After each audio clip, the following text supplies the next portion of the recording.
ವೀಕ್ಷಕರೇ, ಸುಹಾಸಿನಿ ಕಾರ್ಯಕ್ರಮಕ್ಕೆ ಪ್ರೀತಿಯ ಸ್ವಾಗತ. ನಿಮ್ಮ ನೆಚ್ಚಿನ ಸುಹಾಸಿನಿಯಲ್ಲಿ ನಿತ್ಯವೂ ಹೊಸತನ ವಿಭಿನ್ನ ಮಾಹಿತಿ ಇದ್ದೇ ಇರುತ್ತಲ್ವಾ. ಇವತ್ತು ಕೂಡ ಅಂತಹದ್ದೇ ಇಂಟ್ರೆಸ್ಟಿಂಗ್ ವಿಷಯದೊಂದಿಗೆ ಬಂದಿದ್ದೀನಿ. ನಿಮಗೆಲ್ಲ ಗೊತ್ತು, ನಮ್ಮೆಲ್ಲ ಹೆಣ್ಮಕ್ಳಿಗೆ ಅಂದ್ರೆ ನಮಗೆ ಬಟ್ಟೆ ಅಂದ್ರೆ ಸಿಕ್ಕಾಪಟ್ಟೆ ಪ್ರೀತಿ ಅಲ್ವಾ.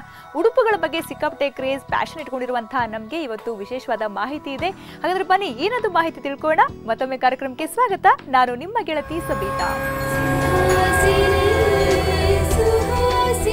ನಮ್ಮ ಹೆಣ್ಮಕ್ಳಿಗೆ ಈ ಬಟ್ಟೆಗಳ ಬಗ್ಗೆ ಎಷ್ಟು ಪ್ಯಾಷನ್ ಅಪ್ಪ ಅಂತಂದರೆ, ಯಾವುದೇ ಹಬ್ಬ ಅಥವಾ ಒಂದೇನೇನು ಫಂಕ್ಷನ್ ಬರ್ತಾ ಇದೆ ಅಂದರೆ ಒಂದು ತಿಂಗಳು ಮುಂಚೆನೇ ರೆಡಿ ಆಗ್ತಾ ಇರ್ತೀವಿ. ಯಾವ ಥರ ಡ್ರೆಸ್ ಹಾಕೊಳ್ಳೋದು, ಏನು ಹಾಕೊಳ್ಳೋದು, ಏನು ಫ್ಯಾಷನ್ ಇದೆ, ಏನು ಟ್ರೆಂಡ್ ಇದೆ ಅಂತ.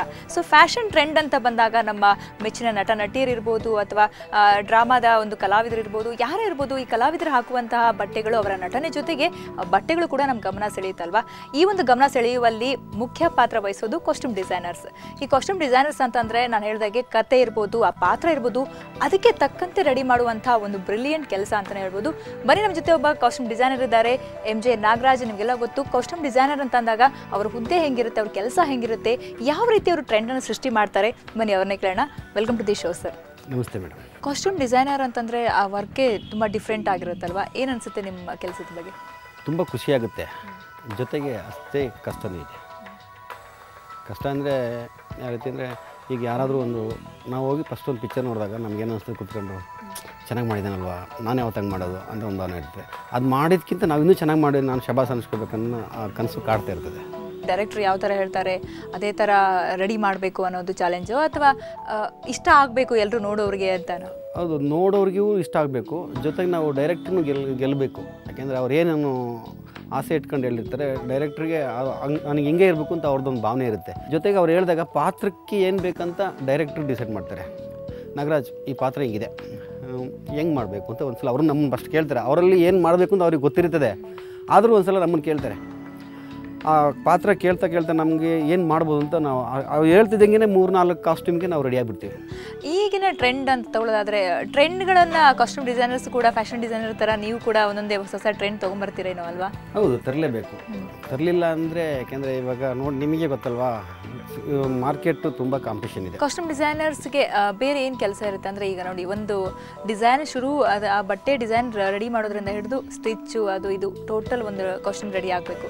ಏನೇನು ಕೆಲಸ ಇರುತ್ತೆ ಸ್ಟೆಪ್ಸ್? ಫಸ್ಟು ನಾವು ಸ್ಕೆಚ್ ಆಗ್ತಿದ್ದಂಗೆ ಯತ್ನೆ ಮಾಡ್ತೀವಿ, ಯಾವ ಥರ ಕಲರ್ ಕಾಂಬಿನೇಷನ್ ಕೊಡಬೇಕು, ಕಲರ್ ಕಾಂಬಿನೇಷನ್ ಜೊತೆ ಯಾವ ಥರ ಆಕ್ಸೆಸರೀಸ್ ಬೇಕು ಅದಕ್ಕೆ. ಈಗ ಒಂದು ಆರ್ಟಿಸ್ಟ್ಗಳಿಗೆ ಒಂದು ಫ್ಯಾಷನ್ ಶೋಗೆ ಆಗಲಿ, ಒಂದು ಸಾಂಗಿಗೆ ಆಗಲಿ ರೆಡಿ ಆದಾಗ, ಈಗ ಎಕ್ಸಾಂಪಲ್ ಆ ಸಾಂಗ್ ಕಾಸ್ಟ್ಯೂಮ್ ರೆಡಿ ಇದೆ ಅಂದ್ಕೊಳ್ಳಿ, ಅದಕ್ಕೆ ಇವಾಗ ನಾನು ಆಕ್ಸೆಸರೀಸ್ ಹಾಕಿಲ್ಲ, ಅದಕ್ಕೆ ಮ್ಯಾಚಿಂಗ್ ಆಕ್ಸೆಸರೀಸ್ ಹಾಕಿದ್ರೆ ಆ ಡ್ರೆಸ್ಗೊಂದು ಬೆಲೆ ಬರುತ್ತೆ.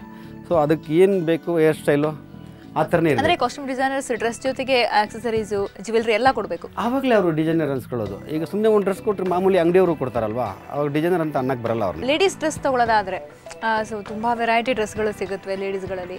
ಸಿಕ್ಕಾಪಟ್ಟೆ ನಿಮಗೆ ತುಂಬ ಖುಷಿ ಕೊಡೋದು, ತುಂಬ ಡಿಸೈನ್ ಮಾಡೋಕ್ಕಿರ್ಬೋದು, ಹೊಲಿಯೋಕ್ಕಿರ್ಬೋದು, ಯಾವ ಥರ ಡ್ರೆಸ್ಗಳು? ನನಗೆ ಈಗ ಮಾಮೂಲಿ ಈ ಥರ ಮಾಡೋಕ್ಕೆಲ್ಲ ಕಾಮನ್ ಎಲ್ಲರೂ ಮಾಡ್ತಾರೆ. ನನಗೆ ಜಾಸ್ತಿಯಾಗಿ ಪೌರಾಣಿಕ ಕಾಸ್ಟ್ಯೂಮ್ ತುಂಬ ಇಷ್ಟ. ನಿಮಗೆ ಯಾವಾಗಾದರೂ ತುಂಬ ಈ ಕಾನ್ಸೆಪ್ಟ್ ಅರ್ಥ ಆಗಿಲ್ಲ ಅಥವಾ ಈ ಕಷ್ಟ ಆಗ್ತಿದೆ, ಈ ಪಾತ್ರಕ್ಕೆ ಯಾವ ಥರ ಮಾಡೋದಪ್ಪ ಡಿಸೈನ್ ಡ್ರೆಸ್ಸು, ಆ ಥರ ಏನು ಅನಿಸಿದೆಯಾ? ಅದು ನಂಗೆ ತುಂಬಾ ಅನಿಸಿದೆ, ತುಂಬ ಕಷ್ಟನೂ ಅನುಭವಿಸಿದ್ದೀನಿ. ಅದರ ಜೊತೆಗೆ ನನಗೆ ಒದೇನೂ ಬಿದ್ದಿದೆ.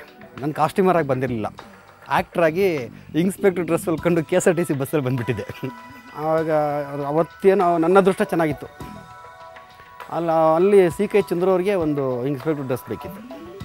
ಅಲ್ಲೇನೋ ಗಡಿಬಿಡಿಯಾಗಿ ಬೇರೆ ಕಡೆ ಬಾಡಿಗೆ ತಂದಿದ್ರು, ಆಗಲಿಲ್ಲ. ಅಂತ ಶೂಟಿಂಗ್ ನಿಲ್ಲಿಸ್ಬಿಟ್ಟು ಕೂಗಾಡ್ತಾಯಿದ್ರು. ನಾನು ಸುಮ್ಮನೆ ನಿಂತ್ಕೊಂಡಿದ್ರಾಗಿತ್ತು. ಸರ್, ಅದನ್ನೇ ಸ್ವಲ್ಪ ಲೂಸ್ ಮಾಡಿಬಿಟ್ಟು ಸ್ವಲ್ಪ ಬಟ್ಟೆ ಸಾಕ್ತಿರಲಿಲ್ಲ, ಸ್ವಲ್ಪ ಪ್ಯಾಚ್ ಕೊಟ್ಟರೆ ಆಗ್ಬೋದು ಸರ್, ಅವತ್ತು ಶೂಟಿಂಗ್ ನಡಿಬೇಕಿತ್ತು. ನಾನು ಮಾಡೋಕ್ಕೆ ಬರ್ತೇನೆ ರೀ ಅಂದರು. ಸರ್, ಮಾಡೋಕ್ಕೆ ಬರುತ್ತೆ, ಸರಿ ಮಾಡ್ಕೊಂಬನ್ನಿ ಅಂತ ಹೇಳ್ಬಿಟ್ಟು ಒಂದು 10 ನಿಮಿಷ ಹಂಗೆ ಕೂತ್ಕೊಂಡು ಕಾಫಿ ಕುಡಿದು 10 ನಿಮಿಷಲ್ಲೇ ಅಲ್ಲೆಲ್ಲ ಸೆಟಪ್ ಇತ್ತು, ಟೈಲರಿಂಗ್ ಮಿಷಿನ್ ಎಲ್ಲ ಅವ್ರ ಹತ್ರನೇ ಇತ್ತು. ಹೋಗಿ ರೆಡಿ ಮಾಡ್ಕೊಂಡು ತಂದು ಇಟ್ಕೊಂಡ್ಬಂದೆ ಹ್ಯಾಂಗರಲ್ಲಿ. ಆ ಕಡೆ ಶೂಟಿಂಗ್ ಎಲ್ಲ ಮುಗಿಸಿದ್ರು. ಊಟಕ್ಕೆ ಕೂತ್ಕೊಂಡಾಗ ಮತ್ತೆ ಕರೆದ್ರು, ಬನ್ನಿರಿ ಇಲ್ಲಿ, ನೀವು ಆ್ಯಕ್ಟಿಂಗು ಮಾಡಿ, ಕಾಸ್ಟ್ಯೂಮು ಮಾಡಿ. ನನಗೂ ಆವಾಗ ತುಂಬ ಅವಶ್ಯಕತೆ ಇತ್ತು. ಅಂದರೆ ನಿಮ್ಮಲ್ಲಿ ಯಾವುದಿದೆ ಟ್ಯಾಲೆಂಟ್ ಏನಿದೆ ಅಂತ ಅವರೇ ಹೇಳಿದ್ರು, ಕಾಸ್ಟ್ಯೂಮ್ ಡಿಸೈನಿಂಗ್ ಬೆಸ್ಟು ಅಂತ. ಆ್ಯಕ್ಟಿಂಗ್ ಮಾಡೋದು ತುಂಬ ಕಷ್ಟ ಅಂತ ಗೊತ್ತಾಗೋಯ್ತು. ಸುಲಭ ಅಲ್ಲ, ಎಲ್ಲರೂ ಆ್ಯಕ್ಟ್ ಮಾಡೋಕ್ಕಾಗಲ್ಲ. ಕಾಸ್ಟ್ಯೂಮ್ ಡಿಸೈನಿಂಗ್ ಅಂದರೆ ಈಗ ಫಿಲ್ಮಿಗೆ, ಡ್ರಾಮಾ ಆಗಿರ್ಬೋದು, ಒಂದು ಇವೆಂಟ್ ಇರ್ಬೋದು, ರಿಯಾಲಿಟಿ ಶೋ ಇರ್ಬೋದು, ಒಂದೊಂದು ಥರ ಇರುತ್ತಲ್ವ, ಡಿಫ್ರೆಂಟ್ ಆಗಿರುತ್ತೆ. ಆ ವರ್ಕ್ ಎಕ್ಸ್ಪೀರಿಯೆನ್ಸು ಕೂಡ ಭಿನ್ನವಾಗಿರುತ್ತಲ್ವ. ರಿಯಾಲಿಟಿ ಶೋಗೆ ತುಂಬಾ ಕಷ್ಟ ಇದೆ. ಯಾಕೆಂದರೆ ಒಬ್ಬ ಕೊರಿಯೋಗ್ರಾಫರು ತುಂಬ ಕಷ್ಟಪಟ್ಟು ಅವನು ಕೊರಿಯೋಗ್ರಾಫ್ ಮಾಡಿರ್ತಾನೆ. ಒಂದು ಸಾಂಗಿಗೆ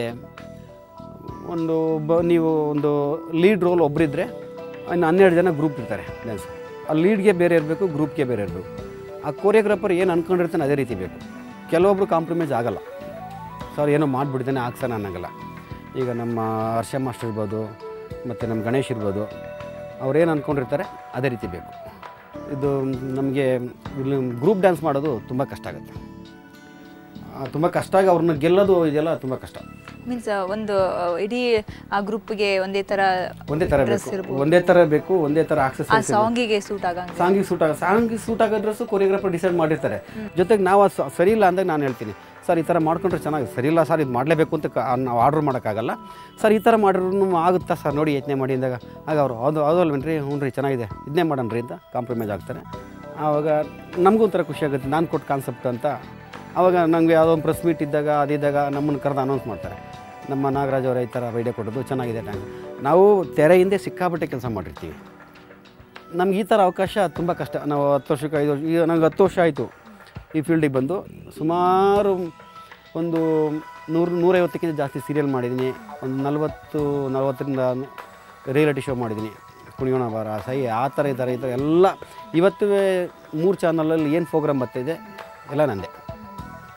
ಹಾಗಾಗಿ ಆ ಥರ ನಮಗೆ ಕರೆದು ಒಂದು ಥ್ಯಾಂಕ್ಸ್ ಹೇಳಿದಾಗ ಜನರ ಮುಂದೆ ನಾವು ಇಷ್ಟು ಕೆಲಸ ಮಾಡೋದು ಖುಷಿ ಆಯಿತು ಅಂತ ತುಂಬ ಖುಷಿ ಆಗುತ್ತೆ. ಓಕೆ ನಾಗರಾಜ್ ಅವರು, ನಿಮ್ಮ ಜೊತೆ ಮಾತಾಡ್ತೀನಿ. ಸೊ ವೀಕ್ಷಕರೇ, ನಮ್ಮ ಜೊತೆ ಇದ್ದಾರೆ MJ ಫ್ಯಾಷನ್ ಮತ್ತು ಡಿಸೈನರ್ಸ್ನ ಮಾಲೀಕರಾಗಿರುವಂಥ ನಾಗರಾಜ್ ಅವರು. ಕಾಸ್ಟ್ಯೂಮ್ ಡಿಸೈನಿಂಗ್ ಮಾಡ್ತಾರೆ. ಅವ್ರ ಜೊತೆ ಮತ್ತಷ್ಟು ಮಾತಾಡೋಣ ಚಿಕ್ಕ ಬ್ರೇಕ್ನ ನಂತರ.